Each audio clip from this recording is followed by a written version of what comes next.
How is everybody doing? And welcome back for another Strength Chat episode. Can't get my words out.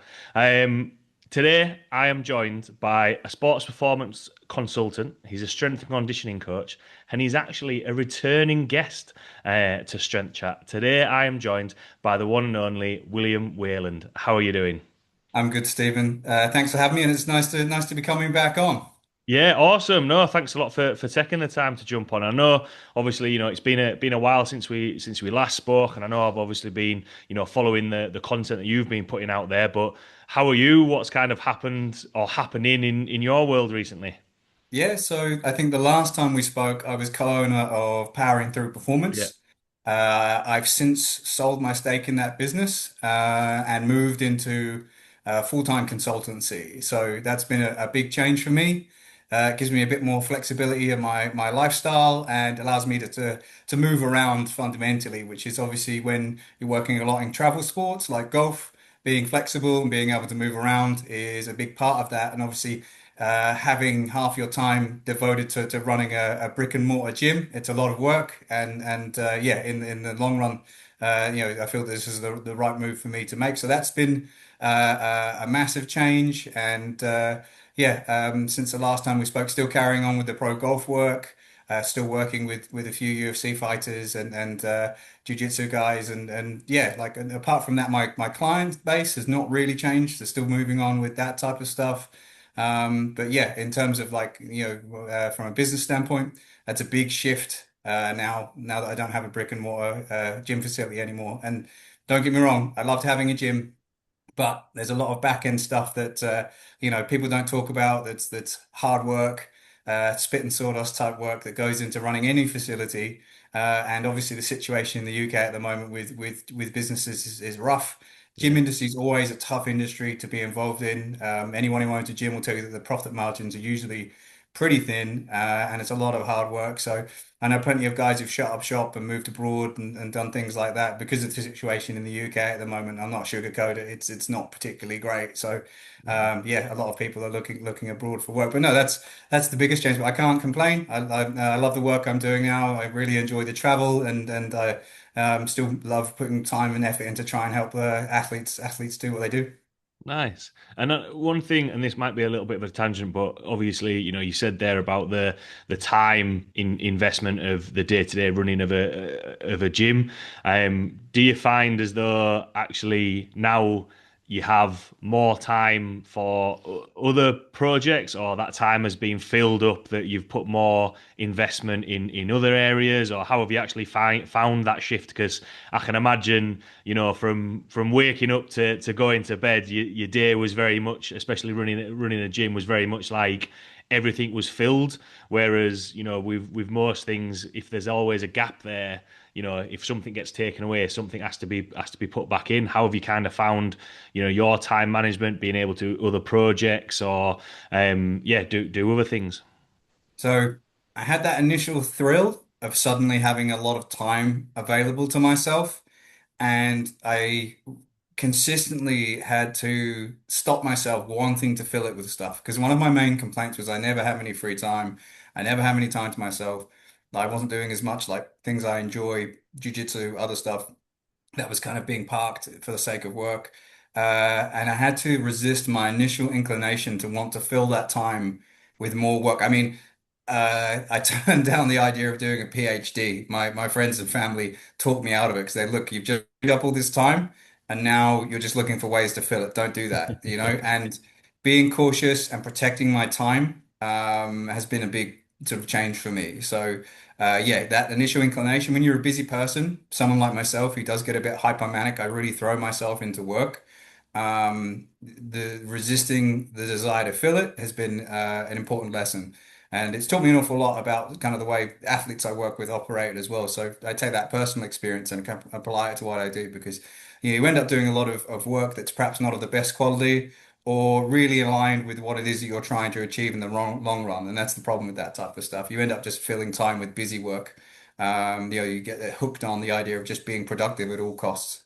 Yeah, and you kind of, I would kind of think that you end up having a lot of projects on the go, but never maybe to the standard that you would want. I know sometimes I've fallen into that trap of being like, oh yeah, I'll just add this to the list and that'll be all right. Whereas, yeah, I completely agree in terms of, sometimes that quality of work, and as well what you said there about, focusing on things that you enjoy doing, because I think a lot of people speak about balance, whether people agree that you do get balance or not. But it's trying to have some time where you can do the things that you enjoy doing, and then it allows you to be refreshed to be able to go and do other things, and that kind of goes into actually some of the content that you've been sharing recently about maybe slowing things down a little bit, when people are wanting to do a million things all at once.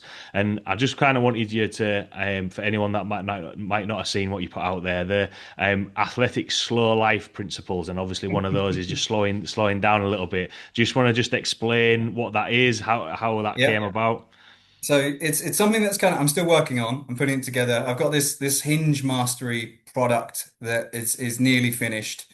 That's going out first, and then next after that is the slow life athletic principles or athletic slow life principles. I can't decide which way around. It's definitely not slow athlete principles. Let's be clear about that. So it's all about the slow life, and pe the slow life concept is nothing new. People have been talking about it for a while. And I guess it is the counter culture because anytime a zeitgeist or a culture takes a hold in performance or in sort of day-to-day society, there's always, reaction, counter reaction, right? And I guess, the slow life athlete idea, sprung out of this whole grind set hustle culture that not only, I guess its origins were in business, it then spread into athletic development and sports. And, people were grinding themselves out in the gym. But then what they started to do, that started to proliferate out into people's lives. And everything became a checklist, an optimization strategy, a series of tasks to be completed. And what I quickly figured out, and particularly, in golf is a good example because they're very they're not neurotypical people. They generally are very neurotic and quite uptight folks in golf because there's a lot of pressure on you. And you end up turning everything outside of what you're doing in your sport, or if you're just lifting for recreation, you end up trying to optimize everything. And by doing that, you end up building a prison of your own creation, and that's a pathway to burn out all in and of its own. And there's this idea that you know you have to expend all this energy in order to achieve what you're trying to achieve. But what you end up people end up smashing themselves on the rocks. And I always say you've got to flow rather than crash. And it's all about the idea that yes, certain subroutines you have can be optimized towards certain things. And initially, if you're trying to introduce a new activity, yes, you could schedule it and do things like that. But what we found is a lot of people just started to itemize and started to just turn their day-to-day activities, things that they should enjoy. Great example, for instance, is sauna. For instance, like sauna culture. I've been a big advocate of this for a very long time.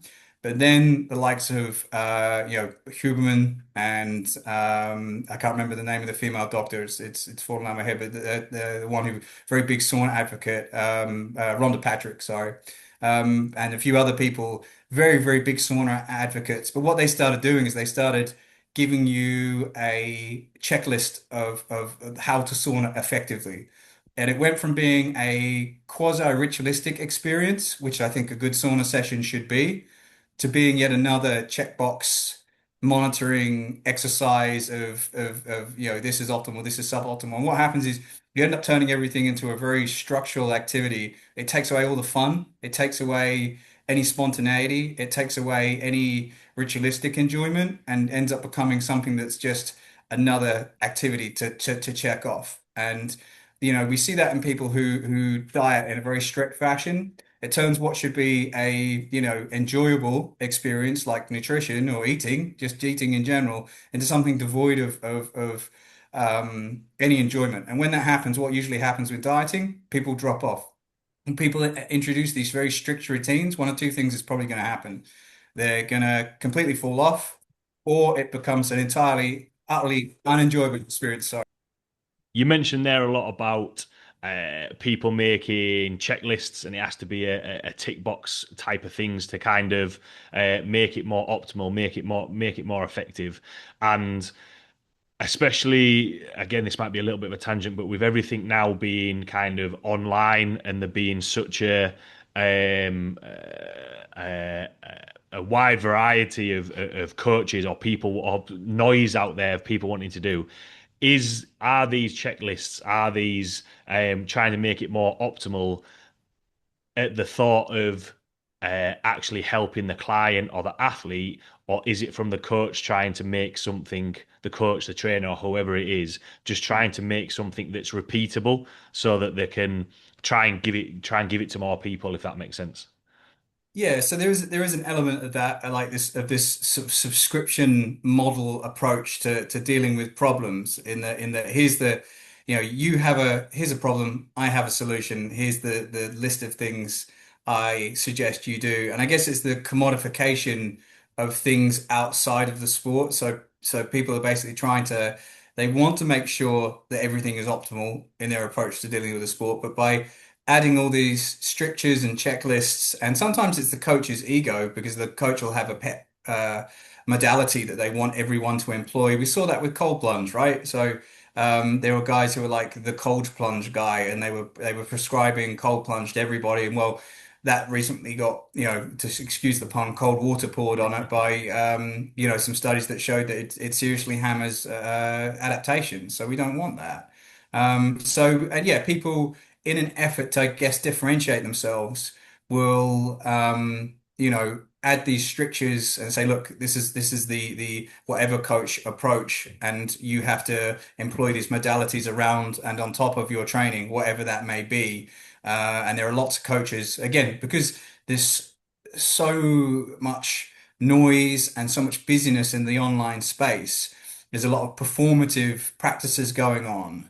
And it's just all an effort to differentiate themselves from one another. I've been doing this, well, I want to say 22 years now. So, and I've seen a lot of practices come and go, and some even come around cyclically. So we're coming back to stuff that was around when I first started in the industry. So it's a process that's been going on for a while. What has happened is social media has almost supercharged the situation where people are so desperate to stand out and differentiate themselves, they will, die on certain hills in terms of these things. And I can't remember who said it. It might have been Stuart McMillan who said something along the lines of, the idea of the coach is not to bring in control, it is to help manage uncertainty. And what's happening is a lot of people, or a lot of athletes, they're desperate to control the chaos in their lives. So they'll bring in all these strictures. But again, it's that idea that if you end up bringing so many strictures, you can't move. And you end up creating, like I said before, a prison for yourself. Whereas, if you leave a little bit of wiggle room, a bit of space, perhaps engage in certain activities at a pace that isn't timed or at your own leisure. And this is the other thing is I found is when I talk to a lot of athletes now, perhaps over the past 20 years, something that's shifted is a lot of them don't have hobbies anymore. Yeah. And that's something I really like. The death of the hobby is really, really weird because I speak to some of the older athletes and they have all sorts of hobbies. Fishing, they'll pick up, do other sports for fun. Some of them will read, things like that. Whereas now, like a lot of the younger guys, I talk to them and I ask them what they do in their spare time. A lot of them do not have hobbies, which I've noticed is a very strange, perhaps generational thing. A lot of these young guys coming through Gen Z. Yeah, the death of the hobby is a strange one. And that, again, when was the last time you speak to a lot of people and you ask, when was the last time you devoted to yourself to an activity that wasn't your sport, that you just spent hours mindlessly working on, that wasn't something on your phone? And Yeah. a lot of them, they go, no, they got nothing, and it's just interesting. And so I encourage a lot of the athletes to take up hobbies or interests if they can, something that is calming, ideally. Some of them do things like gaming and stuff, but that can be equally stressful sometimes. Yeah, I think it's really interesting. A lot of them, don't have hobbies, things like that. So yeah, I know we're on a bit of a tangent, but point is, yeah, the coaches will cotton themselves or attach themselves or forge an identity with a particular method or approach. Wim Hof, even though he wasn't a strength and conditioning coach, was was the cold therapy guy, was the ice guy, was the breathing guy. And again, breathing has its place and has its uses. Cold has its place and has its uses. But the problem is when you start treating it like a panacea, you start applying it, to everything because suddenly everyone was doing cold therapy, everyone was doing breathing drills.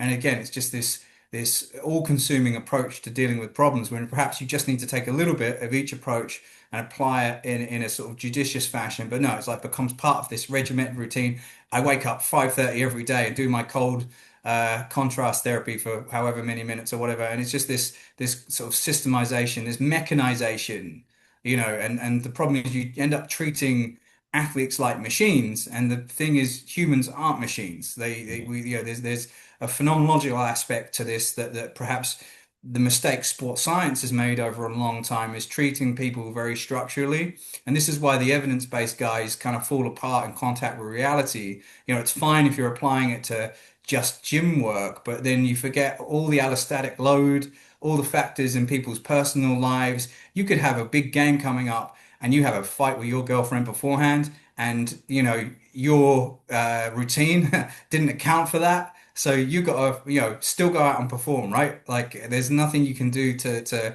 offset that type of problem, if that makes sense. Yeah, absolutely. And there's kind of a couple of things there that you mentioned because it's interesting you say there's the evidence-based side of things, because there is I would probably say that research can be a little bit more readily available. So like for example, I subscribe to Mass, so obviously they send research out there, but then also on the flip side of it, you've got you need to be doing this routine. You need to be getting up at 5:30. If you're not getting up at 5:30, you're not going to be able to do this, or this. But then equally, the hobby side of things I find quite interesting because with the evidence, with the trainers, coaches, sometimes maybe even some athletes being like, this is the routine that I follow. Do you think not having something separate to their sport where they maybe do focus on the human element, if you like, is where people struggle with I don't know whether this is the right phrase, but kind of like the mental strength to maybe like switch off, dip back into their sport so that, they can recover mentally because, sometimes you can get athletes that just they're like, yeah, I'm done, or I'm just not in the right frame of mind because it's been that same thing, especially when you're looking at like what you said about younger athletes coming through. They've only had that one thing mentioned to them, and then they don't have an outlet to blow off steam, relax, or just have time to themselves. If that kind of makes sense. Yeah, so there's this issue of allostasis, right, which is the combination of all the stresses that you have. And if you're a professional athlete or an aspiring athlete at a high level, there's this obviously you're preoccupied by your sport. That does serve a role that's important. You've got to really put the time in to try and master something. But at the same time, yes, you need a release valve, so to speak. And I guess how that connects to mental health again is what are we doing to basically nurture a holistic attitude towards the sport? And we've seen this in Scheffler, for instance, who I don't he's the number one in the world, but if you look at a lot of his posts and stuff he's been putting on social media, he talks about the importance of his family and that being a good family man, that type of stuff is at the top of his list. It comes before what he does as an athlete. So, that's where having healthy pursuits, healthy social life outside of the sport, is absolutely crucial because it's one of those supporting struts of a healthy mindset. People are very enamored, and it might be a Hollywood thing, like this lone wolf mentality that you've just got to get up and grind and suck it up and take life as it comes, and this misapplied stoicism that people think you have to approach your problems with. That's not true at all. Humans are very social creatures, so we need a support network around us. We need responsibilities, and we need ways to entertain ourselves that aren't, that microwave style of dopamine hits, for instance, short-term stuff like playing on your phone or whatever. It needs to be, perhaps involved in a hobby that takes time, patience, things that we can then take and apply to other things in our lives, and this could be any sort of thing, could be arts, crafts, that type of stuff. And that's the other thing I notice is like death of the arts and crafts movement, things like that, is like people don't do things that require time, effort, or patience. And it's interesting, you look at celebrities, for instance, that take up crafts and people are utterly baffled by. A good example that I like as well is like Henry Cavill. Hollywood superstar, you builds gaming PCs and plays Warhammer and paints miniatures in his spare time. I couldn't think of two traditionally more dorky activities, but for someone like him, that's obviously an outlet. And I know plenty of other athletes, for instance, again, some of the ones who sort of have a very healthy mindset seem to engage in activities that aren't just the sport. I've seen guys come in who are all about the sport all the time with these very strict approaches to dealing with it. And quite often they're the ones who crash and burn pretty hard because you've got to ask the question, is my approach to what I'm doing sustainable? Where does the sustainability lie? And as a coach, I guess part of the job of when it comes to lifestyle management stuff is looking at sustainability at a lifestyle level, not just at a sports level, because everything is interwoven. And this idea of holism, his holistic approach to dealing with problems is kind of where the slow life athlete principles sort of come from. Is the idea of look, how can we look at things in a big picture fashion and make sure that we have these principles that can help guide us. Yeah. And what do you think? Because you've said there, that from your experience seeing those athletes coming in who don't who maybe crash and burn. What's your approach to getting buy-in from those athletes? What's the kind of first approach that you use? Because if people are used or they've had strength conditioning in the past, they'll have their own thought process, routine, beliefs around certain things. And if we're saying about slowing things down a little bit, looking at that more holistic approach, how do you kind of address that and get buy-in from your athletes? Yeah, so you talk to them, and basically you've got to figure out what their personal narrative is. I'm very big on narrative exchange. The idea that, and I've said this before, there's this idea that the coach is a dictator of sorts. That's the wrong way to approach the relationship. It's a very top-down approach. I always say that you're more of a mentor. You need to be the Gandalf to their Frodo or their Bilbo.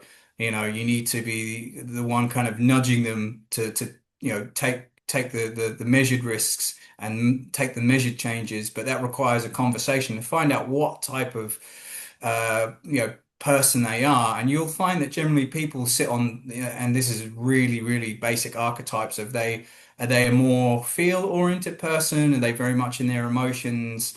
Do they have a strong emotional narrative thread, or are they more sort of structural?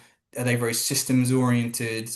And once you figure out what kind of side of the fence they sit on, then you can tailor your message and tailor your sort of, your that buying in or getting them to buy into what you're doing phase sort of at the very start with that. So you figure out kind of what they're thinking and what their narrative underpinnings are. And most of the time you talk to them, and with athletes, finding out their narrative underpinning is pretty straightforward. It's usually a case of, well, why are you here? And it's like, well, I want to win, at X sport. Well, why do you want to win X sport? Well, because I want to be the best, or I want to make prize money doing this, and you try and figure out, and you ask them very, very fundamental questions like that. And a lot of them go, oh, I've just been kind of going along with this process, never actually taking a second to think about, what it is exactly I want my end outcomes to be. A lot of them will give you fuzzy answers like, oh, I just want to win, Yeah, which is what we all want to win. Everyone here at this tournament or at this event wants to win. yeah, Specifically, what are you hoping to do? What do you want to do? Well, oh, I want to prove to myself I can do this. Oh, I want to win prize money. This is my job. I want to make money doing this. or I want to support my family, or and I notice a big switch for a lot of these guys comes when they have children. Their motivation suddenly changes very fundamentally. It's like, I want to build a future for my family. That's a very powerful motivator. And then once you figure out what their narrative motivation is, then you can start to pick apart and build a thread around this. Suddenly every set, every rep becomes enmeshed into this important personal narrative they have. So they understand that why they're here, why they're doing this, and why you're getting them to sit in a sauna for 20 minutes, why you're getting them to, perhaps go on a fishing trip or take a weekend away or something like that. So because look, you need to decompress as also, as with all this compression you're bringing as well, this frenetic activity guided towards your overall outcome, you also need to flow a little bit and have time off away from this stuff so you can recharge and come back and do it again better. And you end up just yeah, you just match the narrative or the internal sort of dialogue these people are having. And quite often, if you sit and listen as a coach, you'll find that people are more than willing to tell you what their fundamental motivations are, why they're doing this type of stuff, if that makes sense. Yeah, absolutely. And touching on that because, being able to, I think that's one of the key skills is having that communication between coach and athlete. You mentioned earlier about it just being a dictatorship, whereas I think that's only got a limited lifespan. I think, a lot more collaborative. And yeah, sometimes listening, you're going to find the answers. You're going to find the athlete's going to tell you the answers. One thing that you mentioned earlier about being kind of robotic and kind of creating your own prison of systems. What what challenges do you or what challenges have you found? Trying to get the answers out of athletes. Are there any challenges coming up? Because like what we mentioned earlier, there's this um, drive to win, be successful, and it's kind of like, well, no, no, no, I just need to do this, and this. Like that's their own goal. Whereas actually just opening, I don't know whether this is the right phrase, but just opening their mind a little bit to be like, yeah, but what's beyond that, and digging a little bit deeper. What's kind of the challenges that you've come up with the athletes that you've worked with, if any? Yeah, yeah. So there are instances, for instance, like we've had players who have made it out on tour, and it seems to be the younger ones. Socialization is a real problem for them, because years ago, I guess perhaps my father's generation and the people who are a little bit older than me, you walk up to a person, introduce yourself and shake your hand, and people don't do that anymore. Unless people have reason to introduce themselves to someone, they generally won't do that. And I've noticed with Gen Z, and it could be part of the extension of the COVID issue, is that a lot of these young people, and I say young, like 20 years younger than me, let's say that, are pretty poorly socialized. So they have a real problem, in unusual environments or foreign environments. And one thing we do try and do, for instance, on Hotel Planet Tour, where I am most of the time, is we have a very, particularly with the performance unit, we try and have a very welcoming atmosphere. Um, and that starts with sort of all sorts of interesting ways. But one of my colleagues, Pura, quite often he'll play, like hip hop music on loudspeaker, and you can hear it as you enter into the changing rooms. Changes the atmosphere. Golf's a very uptight sport, and these guys walk into changing rooms or wherever we might be based. We might be set up with massage tables and stuff like that. And it acts as a safe space. And within that, then people kind of open up. So we have kind of systems in place where players feel like they can actually relax in the environment because, as I'm sure you're aware, environment is massive. Yeah. So if we can create an environment that encourages people to relax a little bit, then they start to open up and they start to be more communicative. And you learn, again, people's stories, what their motivations are. And again, it doesn't take very much. And we see this, I'm not a physical therapist or massage therapist. Um, and but what a lot of the guys, quite often tell me is that when they lay hands on someone, you start treating them, quite often they'll open up to you about an awful lot because when you're laying on a table and someone's massaging you, you're very vulnerable, right? Yeah. And you've almost given them permission to interact with you on a very, a closely physical level. And quite often at that point, because they're very relaxed, their willingness to discuss topics or open up about things suddenly opens up tenfold. They're way less guarded. And that's a privilege that quite often people who are doing physical therapy and treatments a privilege they have that I don't have access to because I don't treat. But I do see this situation where if you can create an environment that's conducive to conversation, conducive to back and forth, people quite often, will open up to you. But yeah, I've had situations in the past where players, either, the strength coach might be the only person they've had a proper conversation with that day. The rest of the time, perhaps other players aren't really talking to them, things like that. We'll have situations like that, and they suddenly, dump on you everything that's been going on that day, their personal lives or whatever. And again, that's another privilege the strength and conditioning coach has, because the end of the idea is we're not judgmental. We're not there to judge them. Only perhaps if they're coming in the gym and they're messing around, will we judge them, or they're not doing the work, then we'll judge them. But the rest of the time, a lot of the players feel like that's a safe space at which to open up, and that's why I think environment is very important in being conducive to that.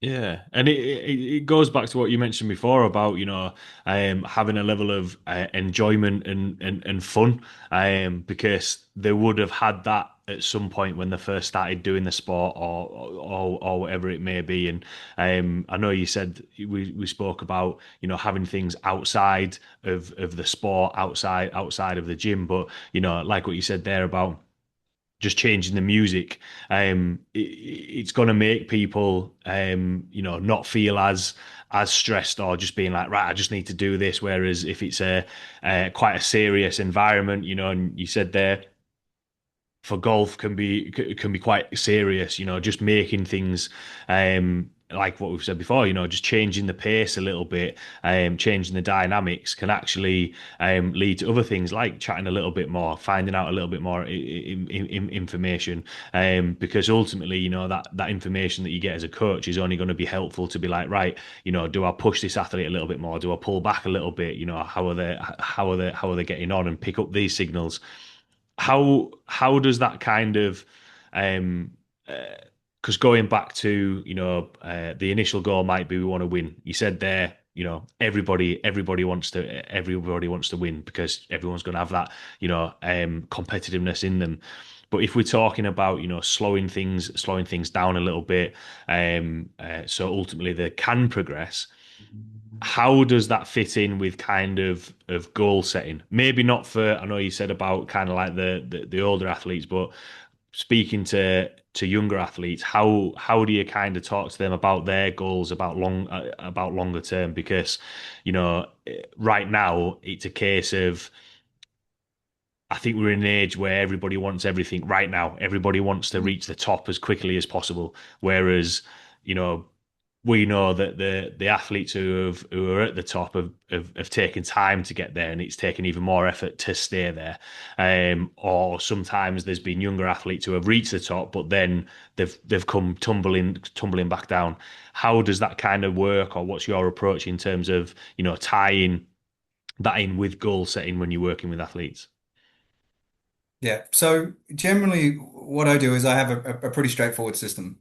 And when it comes to lifestyle management, quite often we'll sit down and I'll have a conversation with the athlete that goes like this and say, look, I want you to set three main goals, and I want you to think about one that impacts your personal life, one that impacts your professional life, and then one that speaks to perhaps on a spiritual or meaning sense, and quite often, it's a case of, well, family, sport, and then, I don't want to say relationship with God or whatever helps you in a sort of meaning sense. And it doesn't have to be a religious connotation. This could be, in a sense of, well, what gives me a sense of purpose? What gives me a sense of personal sense of meaning? How do I have the energy to wake up every single morning and do is what it is that I do? And it's interesting when you pin people down and get them to answer those three simple questions. So it's professional, it's personal, professional, spiritual. And what am I doing to develop those three qualities? And again, most people have a good answer for the two, but quite often they don't have a good answer for the third. And quite often you can have people who have a, very, very well developed professional life, but they're failing perhaps spiritually or personally. Some people have, very, very great personal lives, but and great spiritual lives, perhaps don't have the motivation to do something professionally. And quite often getting all three in balance is very, very difficult. And it's why you see quite often a lot of athletes, they'll reach a juncture, partway through their careers where maybe their personal lives fall apart. And then they'll lean on another aspect like their spiritual lives or something like that. And you get people to think about it that way. And most of the time, people have been never really been challenged in that fashion. So there's another step to this. Once we've done that, once we've set down those three big basic pillars, because they're very, very broad. I basically say, right, now draw me up a plan. I want you to come up with goals of things you want to achieve within 1 year, goals are things you want to achieve within the next 3 years, and then goal that you'd like to achieve in the next 5 years. Um, and any more than 5 years, you end up getting kind of fuzzy. It's not Yeah. particularly useful. And I tell them don't nothing that's wish fulfillment. So nothing like I want to own a Ferrari or I want to make $1 million. Like not wish fulfillment or oriented question. So right, I want you to tell me where you want to be within a year, where you want to be within 3 years, where you want to be within 5 years, and sit down and have a real think about that. Because one thing that I find, separates very good performers from the ones who perform perhaps less well, and don't get me wrong, there's nothing wrong with living day to day and very presently, which is an important part of things like mindfulness, living very presently. But the problem is if all of you've got is the present, you're not really planning for the future. You might as well become a drug addict or an alcoholic or something because that is the essence of living day to day, but in a very vice-oriented sense. Whereas people who've got long-term plans, they orient themselves day to day in a fashion that is meant to achieve those plans, right? And that's the one thing that makes us human beings very good at doing what we've done is because we're our ability to plan for the future. And you find that very smart people, very conscientious people make plans towards greater goals. But most of the time, a lot of people don't really know what those goals are. So, even if it's 1 year, that's fine. But then when you get people thinking 3 or 5 years into the future, that's when things get really interesting, And I've done this a couple of times. I did it about 10 years ago. No, it'd be nearly, yeah, 10 years ago, 11 years ago. I did it, and I've spoken about this in another podcast where I said, my year one aim was to set up my own gym, and I did that. My year three aim was to work for an NGB. I did that. And then my year five aim was to be considered an authority in my field. I've now done articles and stuff for Golf Digest. So, I guess I'm now an authority at golf strength and conditioning, right? So I set those aims and actually oriented myself in a fashion towards achieving those aims. And quite often when I get athletes to think about that, most often they're only thinking into the next season. A lot of the time they're not thinking about where they want to be in 3 years, where they want to be in 5 years. Most people do not think that long term. And to get people to actually sit down and plan like that quite often takes a big burden off them because they realize that what they're doing day to day is for some greater aim further down the line, rather than this idea of trying to microwave success, grinding in the very short term for some sort of breakthrough. And Yeah. that's the mentality that's wrong, where people think if I just grind solidly, I hate this idea of disappear for 3 months and then come back a different person or whatever, or disappear you just need to grind for 6 months and something will change. I was like, that's not true. You need to orient yourself in a fashion that's sustainable forever, for the rest of your life. You need to, approach achieving your goals, provided they are reasonable, in a fashion that is sustainable over the long term. And that's an important part of I think it's the first athletic slow life principle, which is master the quiet reps of just day in, day out, do the work. It doesn't have to be exceptional, it doesn't have to be grand. It doesn't have to be performative, which is where a lot of people go wrong, is that they're extremely performative now. Every workout is videoed, everything is put on social media. Everything is disclosed. I am an open book. This is my process. What we don't have anymore is athletes do not engage in mystery anymore. Everything is open and for public display, public spectacle. And I really don't like that. It's like, yes, show that you're putting in the work. If you are embodying virtues you espouse and you want to show that to people, or as a means of documenting just what you're up to. But what's happened is now there's become this performative aspect to everything they do, where basically you're training and serving other people's opinion and observations of you, and that's not a good way to orient, athletic endeavor. And it's what a lot of the young guys are now doing is it's all towards this aim of creating spectacle for others. And that's not sustainable in my opinion. Yeah, and it goes back to what we spoke about before. The doing something that isn't just related to being on their phone. Recording the training, sharing all the training. That can be a drain in itself because then that way, when the session's finished, you're then not thinking about something else. You're thinking about, oh well, so and so's commented on this, or somebody's saying that.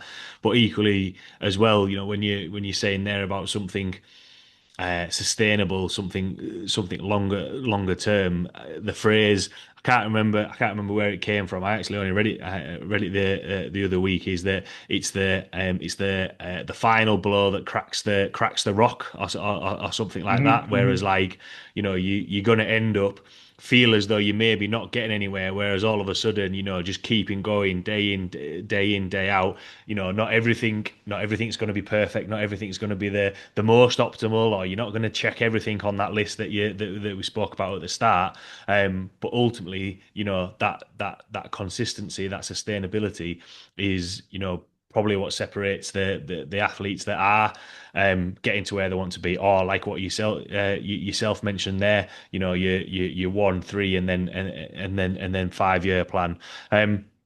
Quite a lot of topics and tangents touched on there, but the last question that I like to ask, just because I feel as though that came kind of full circle to what we said about at the start of actually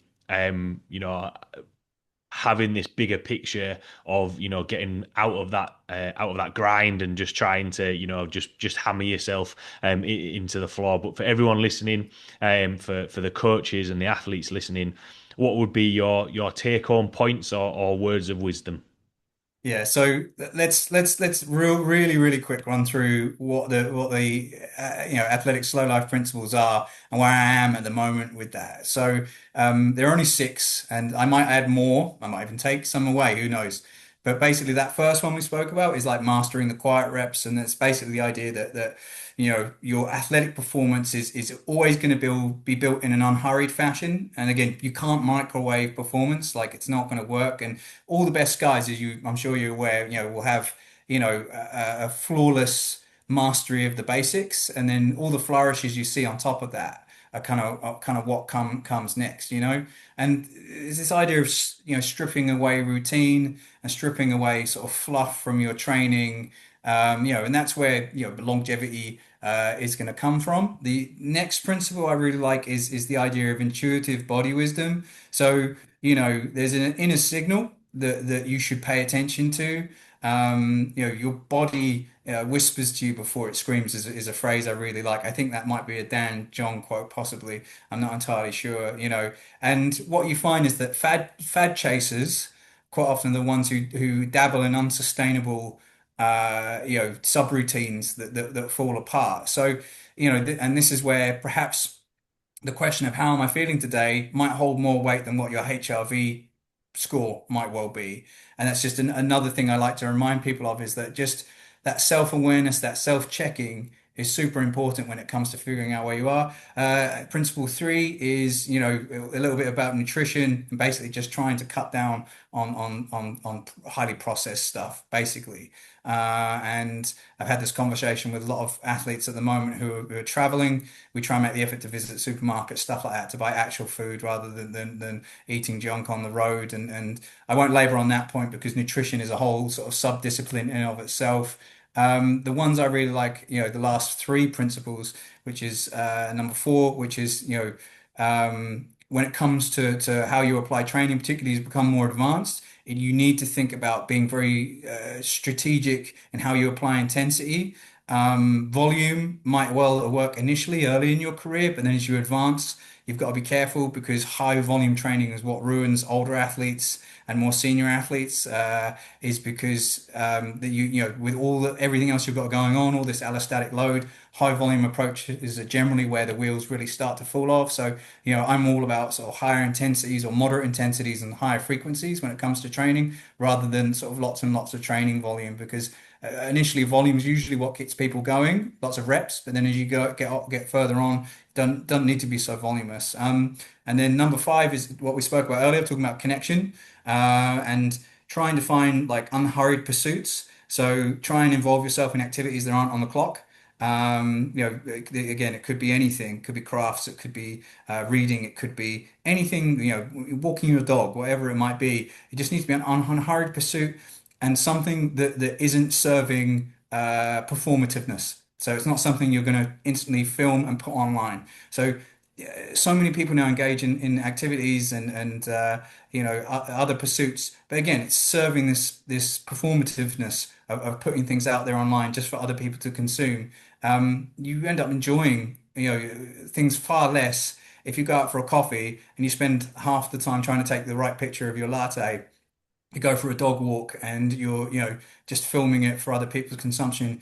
I go off-roading, green lading a lot, and the other people that go off and come with me, it's all about just filming the whole thing. I don't think I've filmed hardly anything of what I do when I go out. So there's an example, for instance, Yeah. of just filming and putting stuff out for other people's consumption. And the idea of just connecting with other people as well is super important. And then the last principle, number six, is merging facts and feel. So, studies are great. Sports science is awesome at helping us unpick, difficult, complicated subjects and finding out where we should kind of aim ourselves in terms of achievement, but it doesn't give us a whole picture. And we need to merge like data-driven rules with, what our lived signals are. And it's that merger between, what is sort of structural and what is phenomenological, and trying to bring those two things together is super important, for how we develop long term. And if you're too structural, it will feel very, very structured and won't flow naturally. However, if you're too much on the other hand, you're too flowy, you're far too open to all sorts of ideas. You end up, engaging all sorts of wacky fads because you're willing to try anything. Do you know what I mean? So, it's the idea that you're living somewhere between those things. It's a combination of rules-based training, but also allowing enough freedom and flow to be able to experiment, to be creative, to try things. So those are the six principles roughly laid out, hopefully, if that makes sense. So that's what I'll finish on. Yeah, yeah, absolutely. And all of those points, there's like what you said about nutrition. That's a whole other topic by itself. Whereas, using those as a guideline is helpful. And the last point there of that fact versus feeling. I'm a big believer in, because I think that sometimes, and you kind of touched on it earlier, that with root bands and all these sorts of things, like that's really really useful, and it gives a little bit of a direction. But sometimes I've had some clients who have turned around and said, well, actually I actually feel really good. And it's like, okay, cool, let's go on this then. But like with anything, everything is information, but it's how you apply that information, or use that information. It doesn't mean to say that, nope, that's it. That's the only thing that's the only thing that you need to use. And that's why I thought, well, first of all, thanks for the chat today. Really, really, That's really all right. enjoyed it. And I think there's a lot of, because especially where my head has gone as a coach recently, is in terms of training principles. All the information is out there. Yeah. People, to get stronger, fitter, faster, whatever it is, there's things, we know the things that work. for that. Whereas actually, where's that to get that extra little bit of performance? How do you progress a little bit? How do you get the best out of your athletes? It takes maybe different approaches. We spoke earlier in the chat about communication, just trying to find out more about your athletes. So yeah, really really appreciate you taking the time to jump on today. But if anyone has any questions about what we've spoken about today, want to reach out to you or see the content that you put out there, where can people find you or reach out to you? Sure. I'll just finish on one last point though, and you're right. We have an abundance of knowledge but a lack of wisdom, and that's where we're heading now. Is we need coaches to be wiser. Not everyone's informed, but it's how we apply that that's super important. So if you want to reach out to me, my email is open for contact. So coachwayland@outlook.com. I'm on Instagram at Coach W Wayland. And I'm also available on Twitter where I'm probably busiest, which is at WS Wayland. So hopefully if you can pop those down, I'm sure. Yeah, absolutely. Um, awesome. Thanks a lot for taking the time to jump on today. Like I say, I thought that was a really, really cool episode. Thanks a lot to everyone listening, and I will see you all next week.